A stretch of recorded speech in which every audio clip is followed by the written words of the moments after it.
Dans la famille des séries cultes des années 1980, On demande espion modèle, diffusée sur Canal+, puis sur M6 en France, la série a su captiver les téléspectateurs avec son intense intrigue d'espionnage.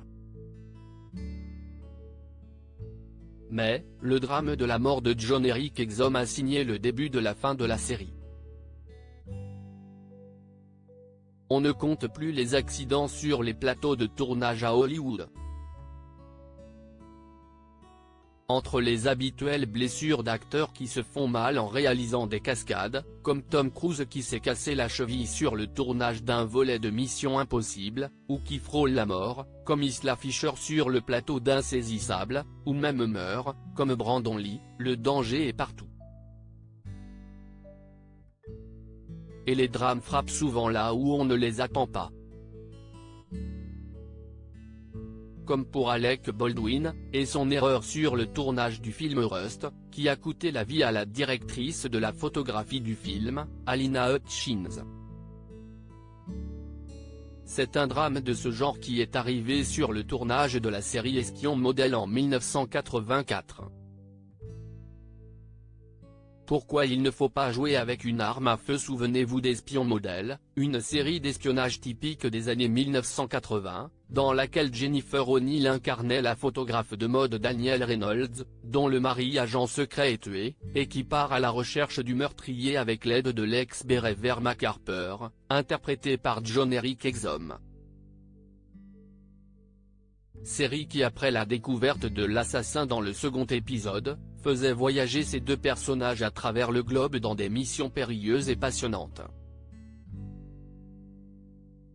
Quelle a été la surprise des spectateurs, quand au milieu de la diffusion le personnage de Mac Harper décède subitement.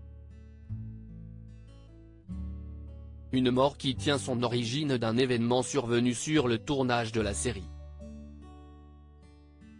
Le 12 octobre 1984, alors que le tournage se déroule sans accroc, l'acteur et mannequin américain John Eric Exum prend du bon temps sur le plateau. Le tournage prend du temps, il y a des problèmes techniques à régler. L'acteur s'impatiente, et on lui annonce qu'il y aura encore du retard. C'est alors, que pour rire, il prend dans ses mains l'arme de son personnage, un magnum 44, et porte l'arme sur sa tempe. Il lance plein d'humour: vous y croyez à ces conneries, puis appuie sur la gâchette. Une idée bien malheureuse, car l'arme est chargée. Une balle à blanc heurte alors son crâne qui se fracture et cause une hémorragie interne.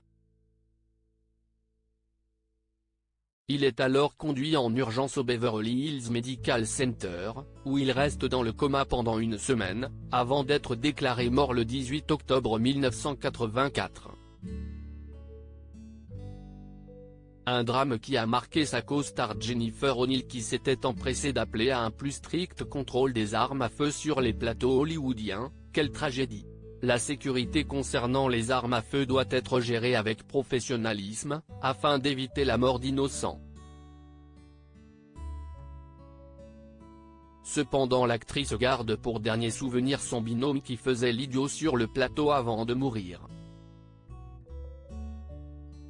Un terrible accident qui prouve que parfois la chute d'une bonne blague peut être violente.